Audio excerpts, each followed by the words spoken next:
The Avon-Otakaro network, Evan Smith. And sort of followed by Eastern Vision, so you'll stay at the... Yeah. Or do you want to combine them? No. No, okay, yep.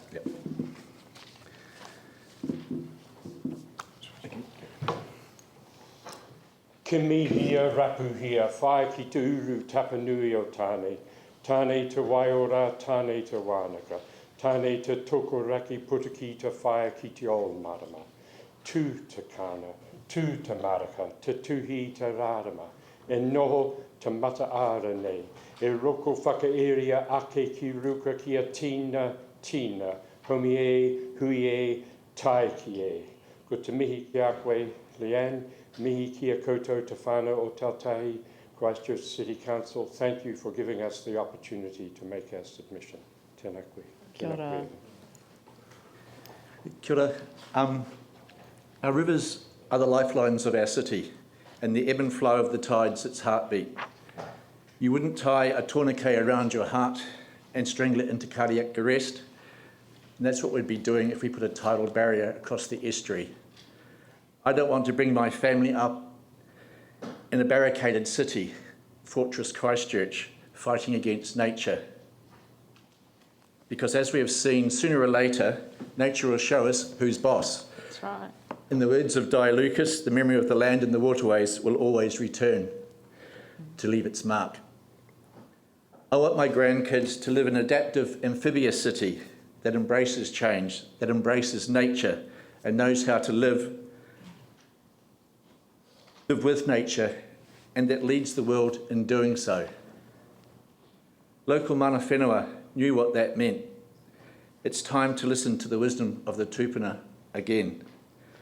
When my ancestors came to Ōtautahi, they saw a land that only had value when it was drained, when it was cleared, cultivated, tamed, and urbanised. By contrast, mana whenua saw the inherent value of the coastal dune systems, the wetlands, the rivers, the estuaries, and the lowland forests as taonga, as a treasured place of mahinga kai, a place of sustenance, a place of sustainable resources, a place of community, a place of learning, a place of play, and a place of healing, well-being, and spirituality. We now have an amazing opportunity within the Red Zone lands to return such values to at least some of our city. Yes, it comes at a cost, but the cost of not doing so could be much higher. We get that we can't afford everything, that you have to make prioritised decisions here. But when you make your deliberations, consider your great-grandkids and the city they will inherit in 50 to 100 years' time.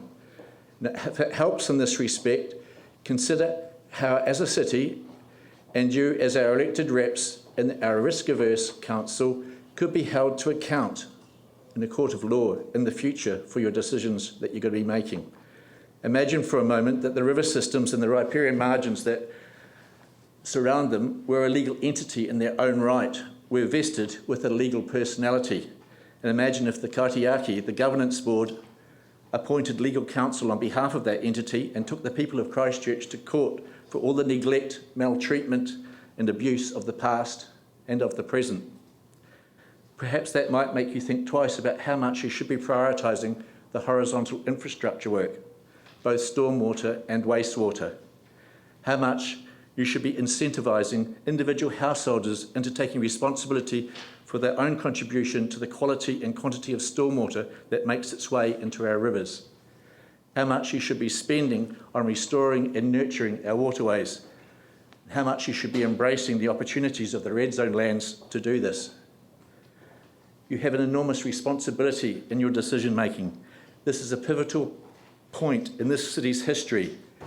We urge you to take the time to make your decisions and reach back and embrace the wisdom of the tūpuna, then transport yourselves forward into the distant future and view your decisions with the eyes of your great-grandchildren. If you look after the health and well-being of our rivers, we will look after the health and well-being of the city and the people that live within it, now and for generations to come. Rezoned. Empty breezes wander streets where the windows of silent houses gaze without any expectations. There was no time for farewells, only the hurried leavings calling, come quickly, don't turn back. Nothing is left here now. Yet around abandoned playgrounds, children's laughter lingers, making the invitation to come, picnic, forage among the stories of those who stayed, swimming, singing, roosting through sunshine, rains and mist, filling the breezes with hope. Who knew here, who knew here, who knew here ki te uru tapanui o tāne. Kia wātia, kia mama te kako, te tinana, te wairua, ki te ara takata. Koia rā e roko whakaeria a ke ki ruka kia tina, homi e, hui e, tai ki e. Thank you. And now take questions. Thank you. Pauline. Thank you. Kia ora. You've mentioned in your submission the tidal barrier, and you consider it would not be a sustainable solution. Have you got any scientific evidence or anything to ground that opinion on, please? There is evidence in international literature of experiences of other cities in doing such things, and there's also scientific evidence from a variety of sources, including local ones, that would indicate that it would be an economic and environmental disaster to pursue that as an option. It's a bullet, but it's not a silver bullet. It's a bullet right through to the heart of the environment of the Christchurch city. Paul? Thanks, Evan, and thanks for all the work you do with your group. We had a presentation this morning from the Avon-Otakaro Forest Park. Have you seen this? I haven't seen that document, but I know who you're talking about, yeah. What's your thoughts on that? You know, there's been quite a few ideas about what we could do with the red zone, and I'd just like to get your views on their thoughts of changing it from this to this. The greening the red zone. Yeah.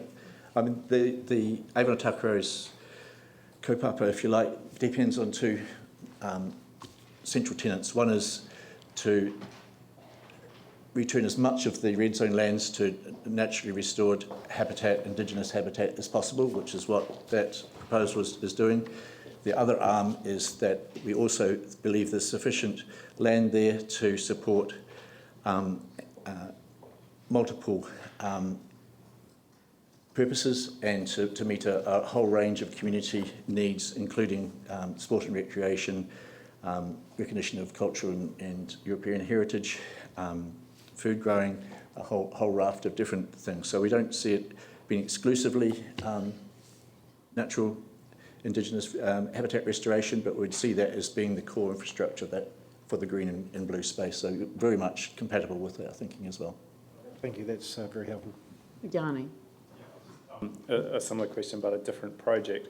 We've also heard a lot from the Eden project, and I just was kind of interested in your thoughts, how involved you are or connected with what's proposed and how that fits in. We are certainly connected with them. We've had a number of meetings over the course of the last 2 years to 18 months, and insofar as that it's compatible with the vision, yeah, and we haven't seen anything that's incompatible yet. However, we don't have any great detail on what is planned. It's more conceptual than anything else. And it's something that Eastern Vision has also been involved in. Other questions? Phil? Thank you, Evan. So just from what you said so far, you're really saying to us, look, you're asking us to make the stormwater systems and wastewater systems in terms of the repairs for them and fixing them to make that a priority. Is that really the thrust of what you want to do? We're saying in your prioritisation that yes, the repairs to the wastewater and stormwater are key. Building back clean and green and smart doesn't stop at Fitzgerald Ave, despite what CCDU might think. It goes out beyond, along the river, through the estuary, out into Pegasus Bay. We need to ensure that that area is cleaned up. For far too long, the east side of town has been the place where the city's dumped its shite. We need to clean that up. It's excellent. I think I'm going to certainly ask our tech people if they could carve off the poetry at the end so it's a separate